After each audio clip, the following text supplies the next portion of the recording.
getting introduced to rugby was this. It probably saved me. One minute I can go from, being in some of the most deprived areas to, sat having tea with the Queen. I was brought up to hate rugby union. For a while, I just felt such a failure. I was like a rat in a lab. It was a case of, right, let's just see what happens here. A call came from a guy, Sir Clive Woodward, who I didn't have a clue who it was. Some of the players that are playing have come to me and said, you know something, because we saw you, we thought we could. This is a very difficult time for England. I think if I was playing now, I could get two people sent off every game.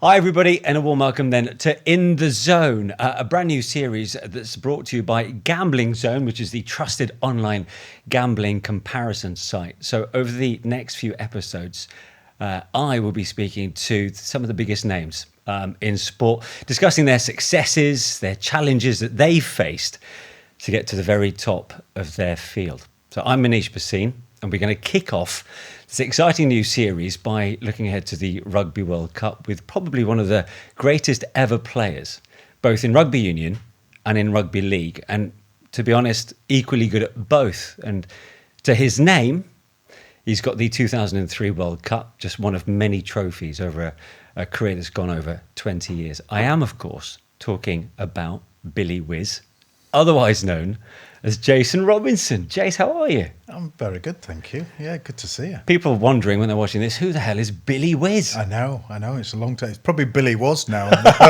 Billy Was. I'm an old fella now. Yeah. But, who is Billy Whizz? What is a comic book? Yeah. Anyway, it was a Beano back in the day. Yeah. He was a sportsman who was ridiculously fast. First of all, how are you? And how have you been? Yeah, really good. I'm healthy, which is great. I'm just getting into a bit more training. I'm thinking I'm 50 next year, so I'm thinking, right, I have to make sure I'm in good nick. So I've just started that, and I'm all or nothing. So at the moment, I'm all in. You're all in. All in. You still look $1 million. So good, really busy. You've got the World Cup coming up. So lots of stuff on the horizon. I was going to say excited by that, but we'll talk about that a little later, particularly about England's chances. But look, listen, I want to talk about you. Yeah. Your journey. I talk about sports people just now, and it's not a straight trajectory from being born and knowing you're going to be great. They all have bumps along the way, and I know yours is quite a humble and an incredible story. So let's start in Beeston, where you grew up, in Leeds. Beeston. Pretty humble surroundings. What was your childhood like? Certainly challenging. I grew up in Leeds, probably 4 of the most deprived areas in Leeds we lived in.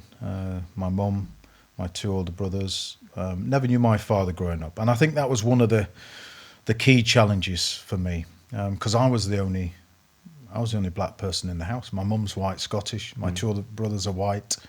As I say, my father never saw him until I was 36. So I was brought up in a white household. So there's lots of challenges around that, and that kind.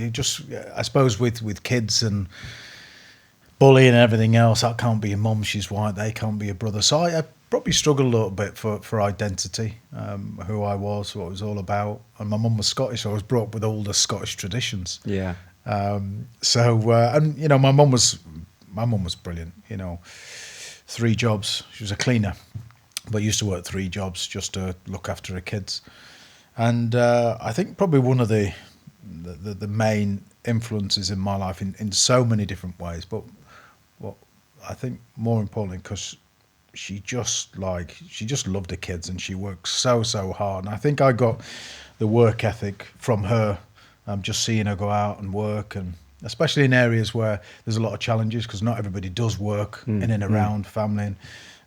So I always used to see her going out and just putting in an effort, and I think that was one of the key things for me. But lots of challenges when you grow up in a deprived area for so many different reasons. Never had the best of anything. Always had what I needed, but never had the best, footwear, clothing, always hand-me-downs, second-hand, going to jumble sales, all that kind of stuff. And it's funny, you're talking about Billy Whiz before. Even though I had the cheapest trainers on, I was still the fastest in the street. which is brilliant. And because it's not just about the equipment, it's about inner talent, right? Yeah. And even, I suppose, putting coins into the TV box just to make the TV work. Something, I just, every time I see a 50p piece, does it bring back memories? It brings back memories of having to put 50s in the back of the TV. Wow.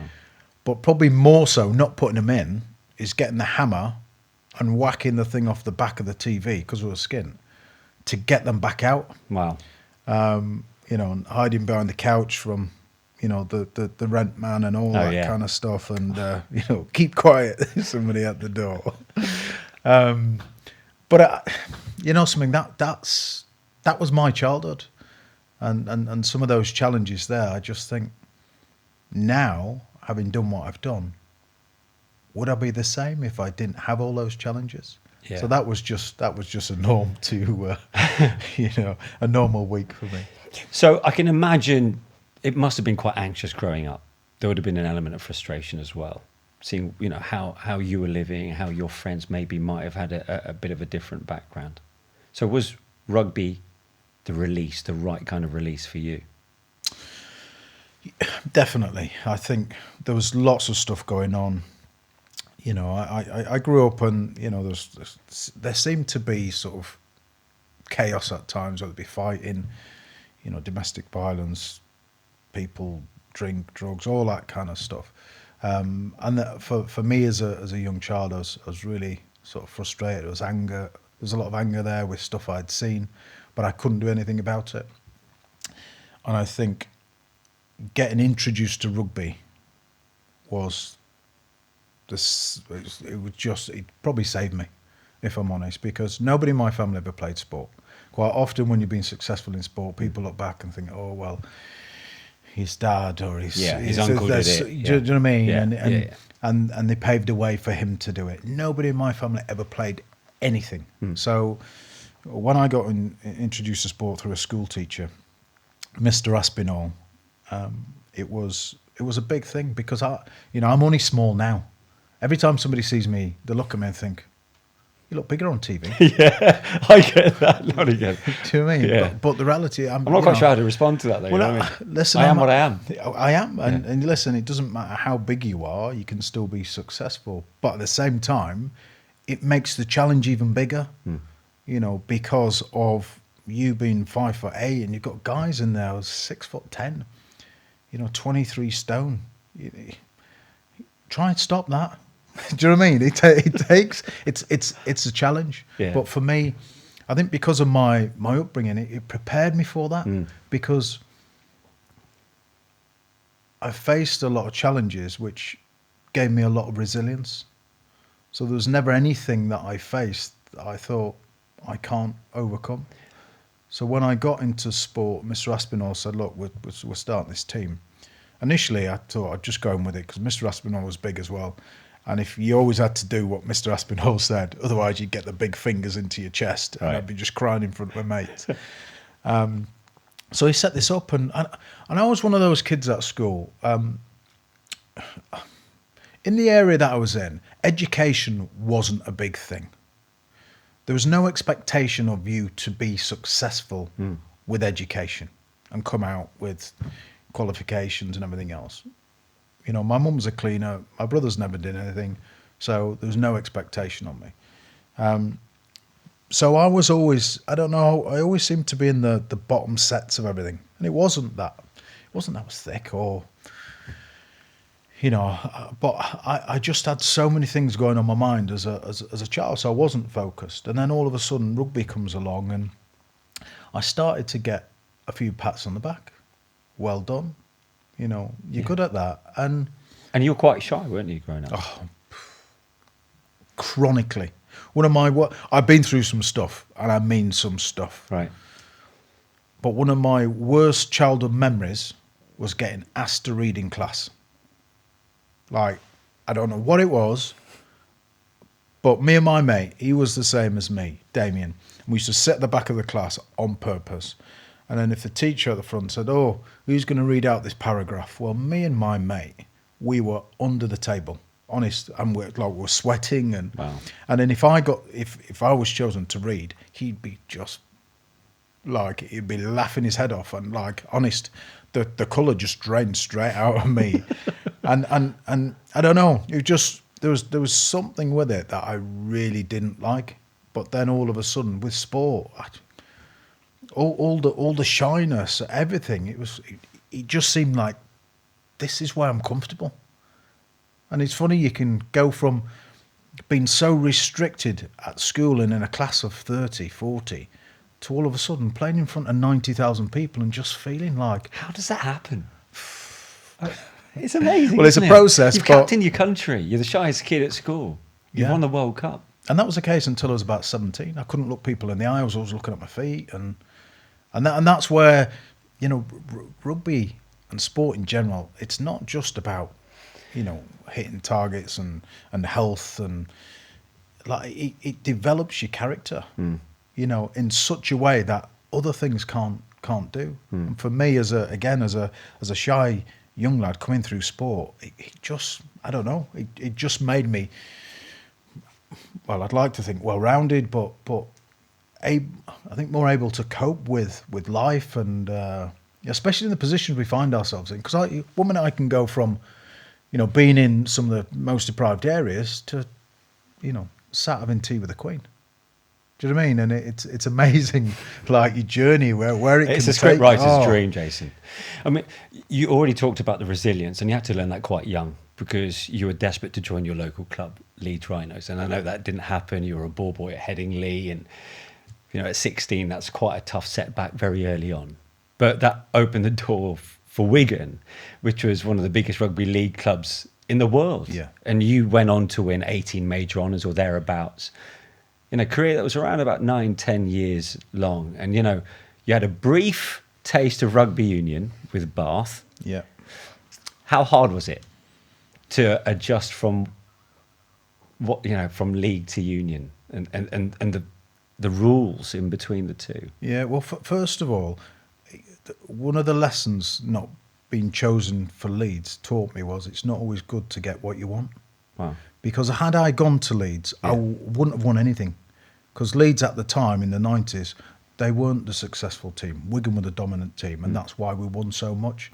So even though, like, I would have longed to have played for, like, I always used to dream of being on the field and just being part of it. And anyway, it didn't happen for me. And going to Wigan was the best thing. Sliding doors moment. Oh, going to Wigan was the best thing that I'd ever done, because it gave me a foundation, I believe, to to do everything I wanted to do in life. But in '96, when rugby league changed from a winter sport to summer, there was a period of time where I think the rugby league clubs wanted to offset the wages, so they said, right, you can go to rugby union for a while, and rugby union was the enemy. I'm surprised they let us do it, because I was brought up to hate rugby union. It was the other code. It was a posh sport. Like, there's a north-south divide, isn't there? Massively. We nicknamed it kick and clap, because it just seemed that all they did was kick the ball and everybody was just clapping all the time. I'm thinking, hang on a minute, where's the fun in that? Yeah. Do you know what I mean? Yeah. Rugby league, it's a case of just run with it. Take people on, get people off the chair by It's making British it Bulldog exciting. with a ball, isn't it? Yeah. So, but what it did was, I mean, even then, I remember going and sitting in the changing rooms, And it wasn't just a different game. It was, as I say, it was a different class. I remember sat in the changing rooms and looking through the programme. As you do, you go into the changing rooms, getting ready for the game. You look through it, and I'm reading the profiles, and it's Phil de Glanville, educated at Cambridge, and Tarquin, whatever, educated. Do you know what I mean? And I looked at mine, and it was like Jason Robinson, educated at Matthew Murray High School. Well, I left school, no qualification whatsoever. You left at 15, yeah. And you know something? For a while, I just felt such a failure. It's amazing. I was looking at, even though I was successful on the field, I was looking at, and you get the imposter syndrome, and you just think, should I be here?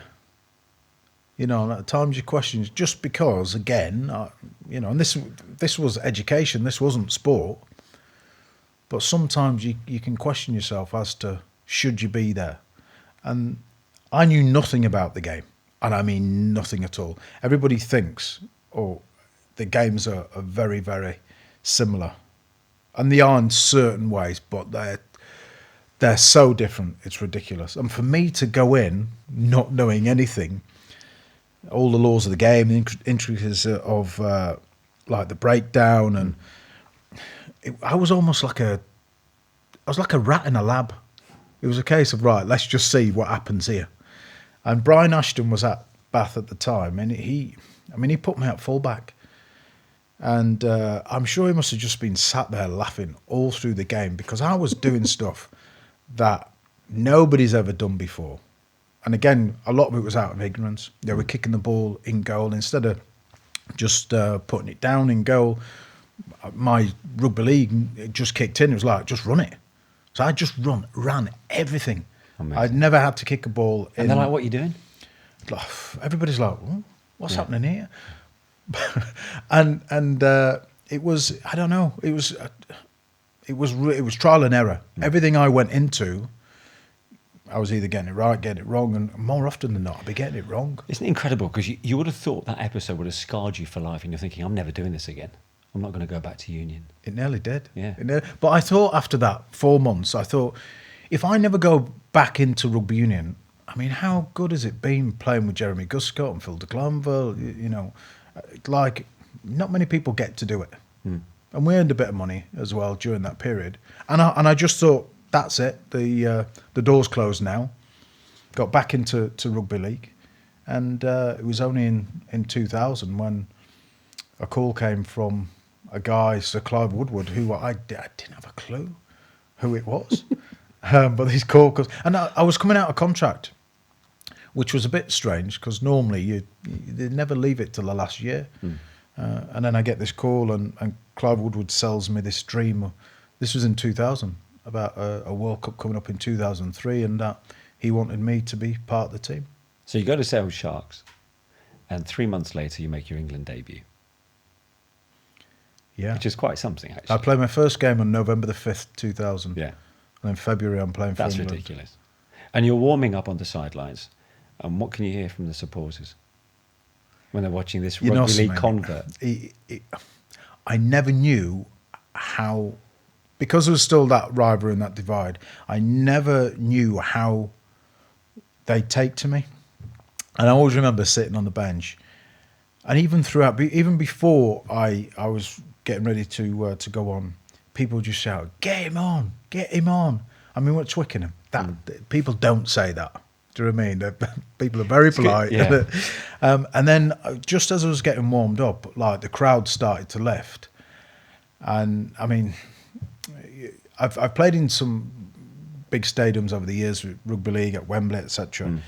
But it just seemed a bit different, because this was the home of rugby. It was England's own stadium. And I was there, and I got on, and dearie me, I must have touched the ball twice. And I don't know how I did it, but I touched the ball twice. I must have been about 20 people, only made about 3 meters. I was just running around, just dodging people, and people falling over themselves. But I think then it was sort of, there was a taste of it for me. And I knew there was so much work to be done. Just because I'd been successful in rugby league didn't mean I would automatically be in successful rugby union. You can get on that stage and not perform and go off the scene just as quick as you came on it. Yeah. But my key thing was go in there with humility, go in there with a good work ethic, get your head down, and don't pull it up until you've done what you need to do. And you know, from the moment I went onto that pitch, the crowd took to me, and they realised I was different to what they'd seen before. You're unbelievable, honestly. It's amazing what fear can do, isn't it? Oh. And look, we're now at that point where that career-defining moment, the World Cup final in 2003 in Sydney, and you're taking on Australia. Everyone remembers the Johnny Wilkinson moment, but for you, this is when you announce your arrival in rugby union and that try. I still remember the celebration, kind of picking at the ball and just punching it to the sidelines. I mean, how much did that change your life? I don't think it's ever been the same, and I think that for all the players, I think it really put rugby on the map. You know, when we went into that World Cup, the first time an England team has gone into a World Cup as favourites, nobody had done it. It was 1966 with the football. You know, it had happened before. So for us to go in as favourites was huge. It was a huge expectation. We had worked. People don't realise, and probably don't in every sector, but we had worked so hard for that. I can't tell you. Now, I've been in rugby league. I've trained hard, but I've never put as much effort into something in my life. One of the things that made me switch over was Clive Woodward and his vision. And because I had always been professional, initially when I came into rugby, I thought, am I going to learn that much? Because they'd only been professional for, you know, a number of years. And then I got in and I got under Sir Clive Woodward, and I started to see all the things that he'd put in place. He didn't just have a good team, but the team behind the team was amazing. He brought in the best coaches and, you know, facilities and everything else, and then put all the onus on us. It's like, you've got everything you need. Now it's for you to perform. And for me, it was just a great environment to be in, to test yourself. Because for me, it's not about going out there and scoring 3 tries and beating somebody 86-0. I want to play the best. The best of the best, and test yourself. And then you can say, you know, this is where I stand. And it's that consistency. Wigan taught me about, not just about winning it once. It's, can we be the first team to win it twice, 3 times, 4 times? And that hunger just gets like greater, you know, because it's going to be one hell of a team to top of what we've done.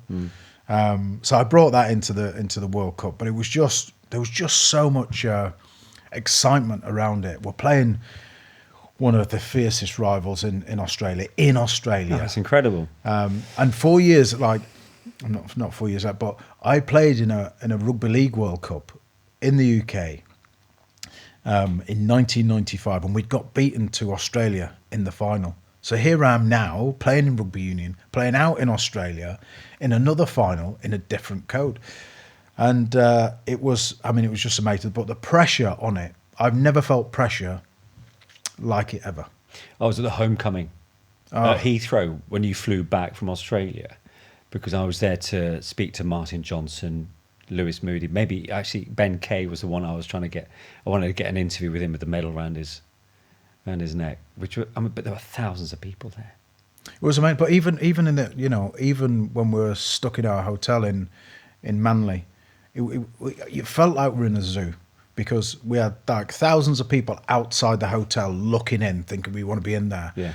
And we're opposite Manly Beach, and we're stuck inside looking out, and it's sunny and the beach, and we're thinking we'd love to get out there, but we couldn't move, like, because you just get, you know, you just get sort of, everybody just beyond you. You couldn't go anywhere. So we end up playing in this huge game, and you know, I was lucky enough to score that try in the final, and the feeling then that had took the lid had come off the pressure pot there. You know, me punching that ball was like, it was a sense of relief, because we had put so much into this, And It for was an me, incredible game. I mean, the toing and throwing, Johnny's drop goal with 28 seconds remaining. it kind of had it all. It went into yeah, extra everything. time. Yeah, extra time, You know, and we get that win, and we come back, and we didn't realise how it would affect our lives because, you know, we when you're over in Australia, you get reports of this, that, and the other, and fans and people getting behind you, and you see them on the streets. But then you get home, and it's like, hang on a minute, this is next level. This is something we've never experienced before. Now, coming into Heathrow, because I lived up north, I bypassed. I didn't come out with the team.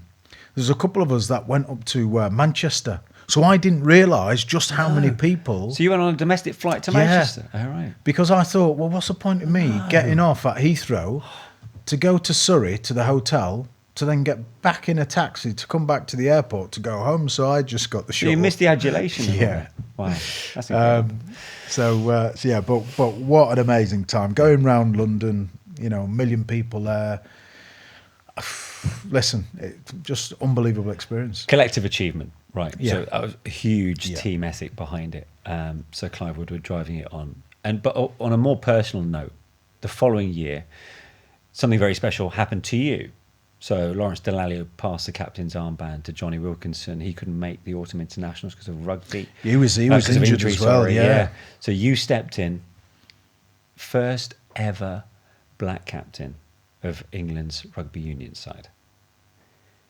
How much pressure did that put on you? If I'm honest, it was the pressure of just being a captain. So when I got asked to do it, I didn't say yes straight away. No. I thought I just need to think about this. How long did you take? Listen, it might have been 24 hours, Okay. 36 hours, but rather than on the spot, just say, it's easy to say yes, but it's one thing taking, it's another thing doing a good job Yeah. and making sure, in my mind, that I was up for doing it. What was your initial reaction in your head? To say no? No, I don't know. I just everything I do, I want to do well, and if I can't do it well, I don't want to be in a position where people are looking at me and I can't deliver what's needed to be delivered. You know, being a captain is not just about flicking a coin before the game starts. Being a captain, I mean, your whole everything changes because you go from, yes, you know, you've got a team mentality, but when you're captain, it really is about everything. Everything you do, every time you come into training, it's sensing who's on the money, who's not.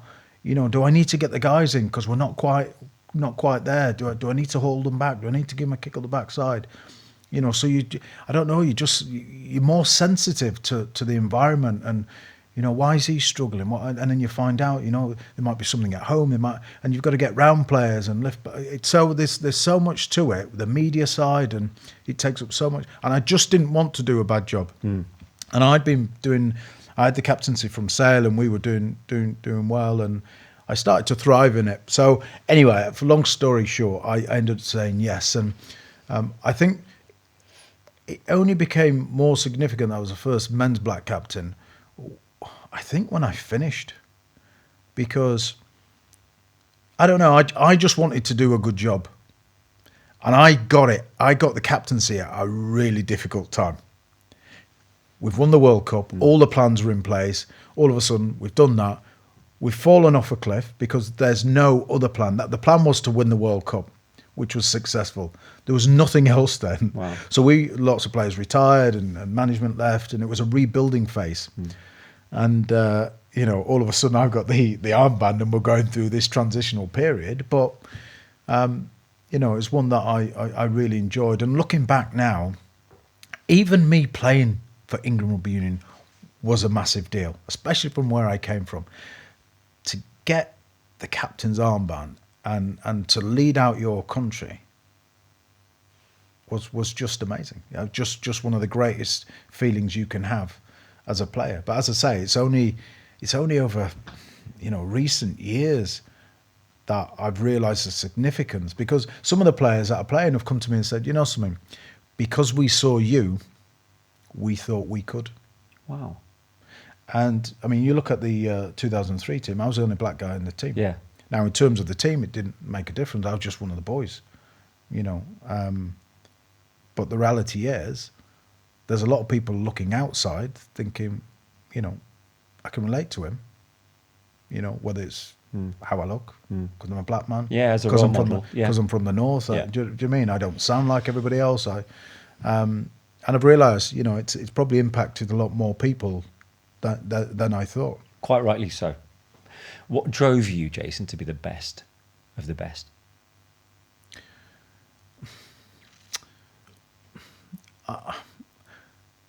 For me, what drove me? I think my whilst I'd love in some ways to change some of my upbringing, because some of the stuff I've been through, like, it's been tough, and I've got the scars of certain things, and I'll carry those like till I die. But the reality is, it's become my why, because nobody else in our family ever did it. There's nobody that we could really look and think, wow, do you know what I mean? Be proud of. Normally it'd be normally something negative. Somebody's in prison. You know, somebody's got a drug problem. Somebody's got this. You know, we'd always come together as a family at funerals. Nobody was ever getting married, or do you know what I mean? There's Nothing positive. no, it seemed that way. But I always go back to my mum, because she always used to say to me, just try your best. Just try your best. And something as simple as that, for me, you don't have to know everything. Quite often we strive to know everything and be everything. And I've realised over the years, you just need to be good at something, and have a hunger, a desire, you know, to pursue it, to make sure that you are the best. And I never wanted, my goal was never to be the best in the world. It was to be the best I can be. I was the best judge of me.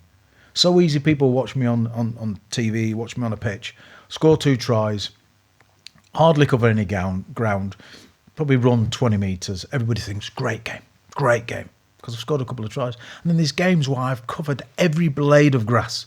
I've worked tirelessly like a sheepdog, just back and forth.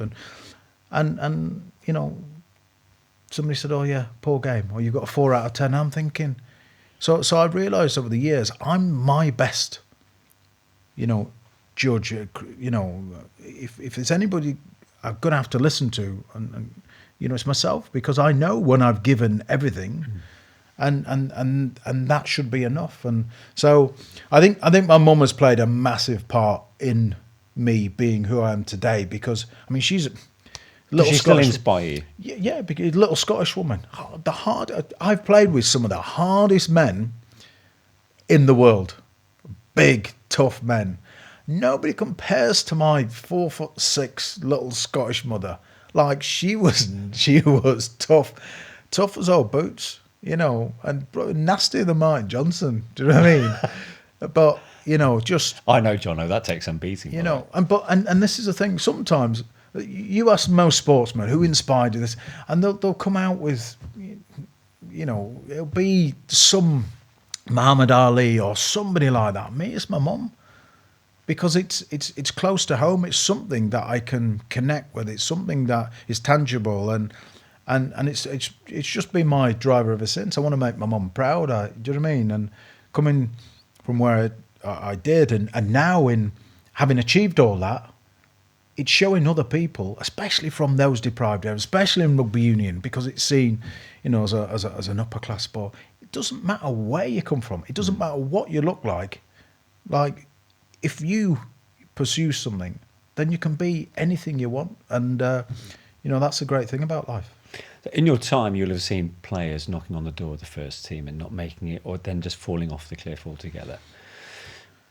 So what separates those that can cross that line to the first team, pin down that starting 15 slot, and those that can't? What makes the difference? I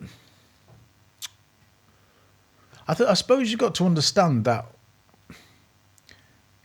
it's not always going to go your way. And it's easy to ride the wave when things are going well. But where's the character when it doesn't? Where's the resolve? Where's the grit? Where do you go? You know, and sometimes you've got to get to the depths of yourself to find something which drives you forward. Now, you know, the test for me of any player is over time. Players come in, and through the bright lights, people don't know how they play. They come in and they've got a lot of energy, young lads, and they come and have a great year, top try scorer.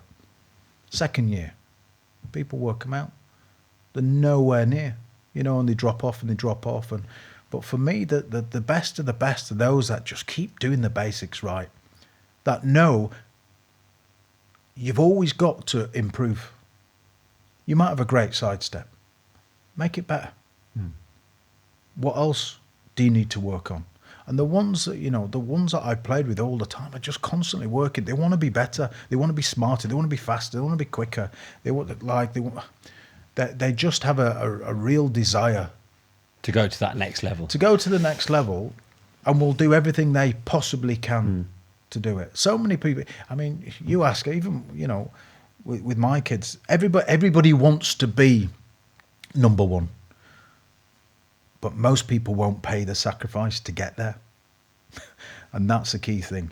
You know, when you're out for hours, everybody's gone in and you're practicing this. You know, that there's very few that will go the extra mile.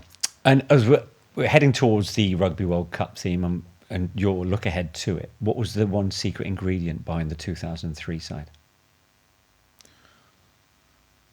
I think being able to handle pressure. I think a lot of teams can be quite similar. Everybody now is fast, is fit, is strong. But handling pressure is just completely different. When the chips are down, when you're behind on the scoreboard, when those pressures come, when there's 90,000 people like on your back in a stadium, do you have the resolve? Are you calm in your mind to be able to deliver, knowing that if this takes me to the last second, I'm going to hang on in there? And looking at that 2003 World Cup team, yes, we had a great pack, we had a great kicker, we had worked really hard, we were fit and strong. But we were able to handle pressure, and we were able to adapt in games. We could play different games. We'd work out what the opposition had, and we'd negate it. We'd play against France. We knew that mentally they weren't up for it. Drag them down to a level and keep them there for a certain time, and they will go. Mentally, they will go. And we just knew going into games, certain teams would do certain things, and after a certain period of time, we'd got them. Fascinating. It was fascinating. It was. Well, that's the nostalgic bit done and dusted. Just a quick reminder, we are in the zone, which is, of course, in association with Gambling Zone, the trusted online gambling comparison site, in conversation with Jason Robinson. So from Jason's playing career and the glory years for England, let's now take a look forward to a very exciting few weeks. It's the Rugby World Cup 2023 in France. England kick off against the Pumas, Argentina, September the 9th. Jason, what's going on? I mean, we've lost 6 of the last 9. Obviously, it's been a horrendous start for Steve Borthwick. We've just been humped by Fiji. Our expectations are at an all-time low for England going into a World Cup. This is a very difficult time for England. I've watched the team obviously over numerous years, but I think at this moment in time, we've not gone through a period where we've played as badly. We're not getting the results. Confidence doesn't seem to be there. I suppose looking at how we're playing, we don't seem to have found our game. What are we as a team? You know, without sort of going back to yesteryear, 2003, we knew what we were. We knew our strengths. and we played on them. I think England at the moment just don't know where those answers are coming from, and They've lost their way, haven't they? they've lost the way. I mean, I think this is the interesting thing about sport, is that teams do lose the way. The best of the best lose the way. But sport is cyclical by nature. The key thing is that you've got to find that spark. You've got to find something and then build on it, build on that momentum. And it might be a win. It might be going through a period of time where you've dominated them in the forwards. It might be scoring a few like good tries and putting a few good plays, whatever it is, but you've got to find it. And England find themselves now on the eve of the World Cup, in some ways shot to pieces. The last result against Fiji, first time Fiji have ever beaten England. That will be a bitter pill to swallow. You want to go into a World Cup, you know, with confidence, looking forward to some of those games. And I think one of the key things, the key things for England at the moment is we have got an easier group. Now, England have to somehow find some form. It's not going to be easy because the first game, like you say, is against Argentina. England have to get through that. If England don't get through that game, it'll just compound. It'll just get the pressure will just mount and mount. Everybody will be on the backs as they probably are now. So they've got to within that squad. They've got to find some answers. I don't want to over-egg this too much, considering where we are with the domestic game. How big is this one game in context of English rugby? I mean, it's huge. It's huge. I mean, but rugby needs some positive stories at the moment. The World Cup for me, I mean, the World Cup is I'm excited because I played in 3 World Cups and got to the final in each one.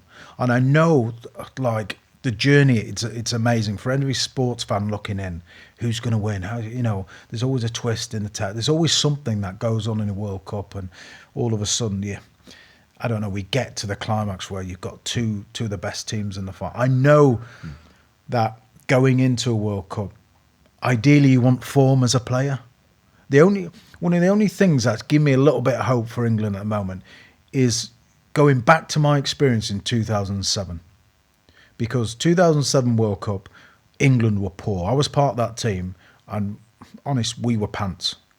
We didn't have form. We lost confidence. There was. Were you in a worse position then than they are now? For me, it seemed like we were. See, there's a different thing. There's me talking about it now because I'm on the outside of the circle, or there's how I would think as a player being in the circle. How we were in 2007, everybody had written us off. Second game, we get beat 36-0 by South Africa in front of 90,000 people. As a player, that's one of my darkest days. Because you're playing for England, you're in a World Cup, 36-0. Are you kidding? And we limped, and I mean limped, out of the pool stages and into a quarterfinal. Nobody backed us at all. But as a team, we knew the pressure was coming on.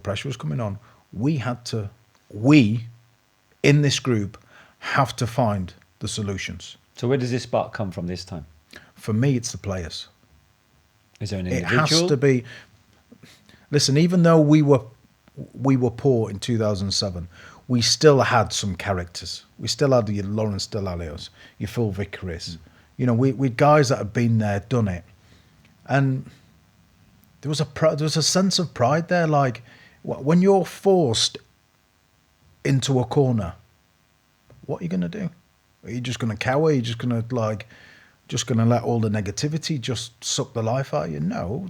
If you've got some character, you've got to come back out. You've got to come back out fighting. You've got to find a way. You can't. We're in an industry where we've got to find solutions. So nobody's interested in like the process. Yeah. Just win a game. You know, get your attack right. Get your set piece right. And you have to, because you can't be one dimensional in games now. You're not going to win a World Cup by going out and just getting one part of it right. Conversely, you've mentioned this already. When you hit rock bottom, the only way is up. So in many respects, some will stay down. But can't they use this as a way of saying, look, actually, it can't get any worse. Nobody's expecting anything of us now. England have only failed to make it out of the pool stages once in 9 World Cups, 2015. Yeah. It can't happen again. And the only way's up. Yeah, and listen, we've got some good players. When they play for the club, they play some really good rugby. All of a sudden, we're going through a transitional period.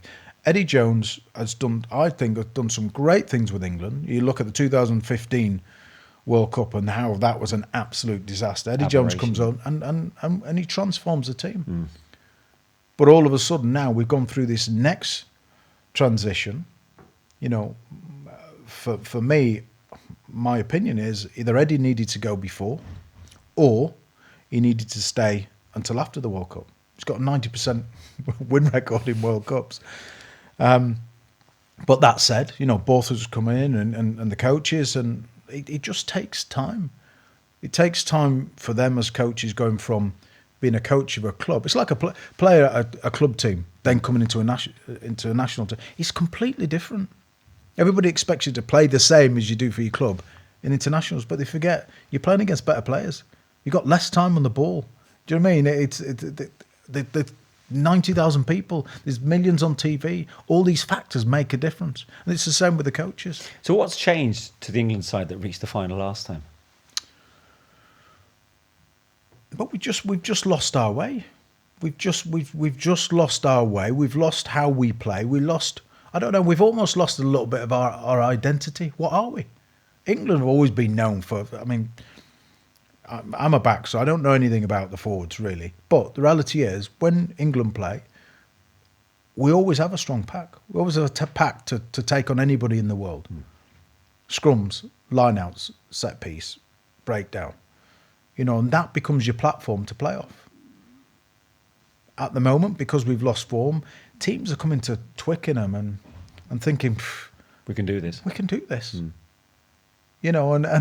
it's funny in sport, you can build momentum and you can lose it really quickly. But I genuinely think we've got the ingredients in the team to make the cake. Unfortunately, at the moment, we're just not putting the ingredients in at the right time. Do you know what I mean? But I honestly, I'm hoping that it's a case of 2007. Everybody's written us off. The boys, because I know how hard it is when you're in that chain, when you leave the field and you've been beaten, and no disrespect to Fiji because they were good, but when you've been beaten and you walk off, there's no worse feeling, because it's not something I can now park on a Saturday. This is in my head all week. Everything I do, like that last defeat, people on your back. You go out, you go shopping. Somebody comes up to you. You guys were garbage at the weekend, weren't you? It just doesn't leave you. So what will be? And that's the drive then to put it right. What would be a good tournament for England? Well, thankfully, as I say, we've got an easier group. But that said, England should, when you look at how it all qualifies, England should reach the semi-final. You look at some of the groups and you think, I'm so glad we're not in with right. Ireland and South Africa. But the way it's been done, we potentially, even if we don't even have to hit 100% form, if we can just claw back some, there's no reason why we can't get to a semi-final. But at the moment, there's some soul searching to be done, and they have to find the right ingredients. Talking of cake making, as to who fills in the boots of Owen Farrell, the captain's out for the first couple of games. I mean, we could talk about how that red card was dealt with, whether it be by Six Nations or World Rugby. That in itself is a whole new debate. But we know for a fact that he's not going to be there for the first couple of games. Now, his disciplinary record and his way of tackling has been under the spotlight back in 2020, earlier this year. I know he's a fierce competitor. He's a great captain. He's a champion. I mean, he's almost rock star material. Will Greenwood said that recently. But is he a bit too reckless to be captain of England? So, if you ask any player, like, as a player, as a competitor, there's not many like him. There's just not. I played alongside his dad for 10 years at Wigan. He's the same mould. He's fierce, he's competitive. He loves, I know he plays in the centre and number 10, but he loves the physical. Most 10s do not like the physical. He's big. Is he 6'3"? 6'4". I feel sorry now for the big guys, for the tall guys, because the laws of hitting lower, for me, are just becoming harder and harder. If somebody's leading with the head, where are you going to hit? If I was playing now, what would you do? I was killing it back in the day. Would you do? If I was playing now, you were lucky to I would back get. then, weren't you? I think if I was playing now, I could get two people sent off every game. Because if you're 6'10", and you come up against somebody like me, there's not a chance you're going below. Do you know what I mean? It's no chance. And they'd have to start on the knees. It's not going to happen. So yes, I get that everybody's under the same laws. But I feel that we have to make sure we don't go the other way. Rugby is a physical game. It's a contact sport. There are going to be times where people get hit high. And I think we just need to make sure, if it's intentional, because over the years, playing rugby league and rugby union, I've seen some intentional stuff. And players need to be protective, and players need to get sent off. But that's what I asked about Owen, you see, about leading with the shoulder. But you're always going to lead with your shoulder. Your power's in your shoulder. That's you don't stop people with your arms. Your legs provide the first bit of power, and then the next comes from your shoulder. The arms are just to ideally wrap the ball. I think with Owen, it's difficult now because the ball carriers will, now with the laws, will dominate the breakdown. But then they're more likely, the lower you go, the more likely they are to offload and get behind the gain line. So part of what you're trying to do all the time is wrap the ball up. If you can wrap the ball up, you slow everything down. And that's where the normal hit is. So I get he has to be careful. And listen, he's got a history of stuff and been sent off before. And he's got to toe the line like every other player in world rugby. But I think it's a bit more difficult than people think. Okay. When your natural instincts are to put yourself in the way of somebody who's 18 stone and stop them dead you've got to throw everything in. You don't know if they're going to step. You don't know what's going to happen. You're going to so yours kind of things happen in split seconds, and I don't think he purposely did it. Not at all. If he did, I think it would be more obvious. I just think we've got to make sure when it's not done on purpose. If it's genuine foul play and somebody's attacked the head, because sometimes you see it and it's quite obvious. I think we've just got to bring a bit of common sense into it. It's you can't take hitting the head out of boxing, because that's the sport. So I get we want to protect the players, but at the same time, I want to see players getting stuck. I don't want the low leg tackles. It doesn't work. Player welfare. That's the thing we're also trying to obviously get the balance right. But most of the stuff we know is historic. Like, it's when players, I mean, we're talking about Leicester back in the day, like, you would injure yourself more in training because you're hitting scrums, you were knocking lumps out of each other every single day in training. Now I get it. You know, I've you know, Steve Thompson, he's one of my mates, he's struggling, and it's hard to watch. You know, and you know, nobody's telling me that he's not affected. Of course he is. It's changed his life. And I feel like rugby needs to put something in place to look after players like that. I mean, as it stands now, I don't feel like I've got any effects from it. I might do in 10, 20 years' time. I don't know. Do you worry about that? No. I don't.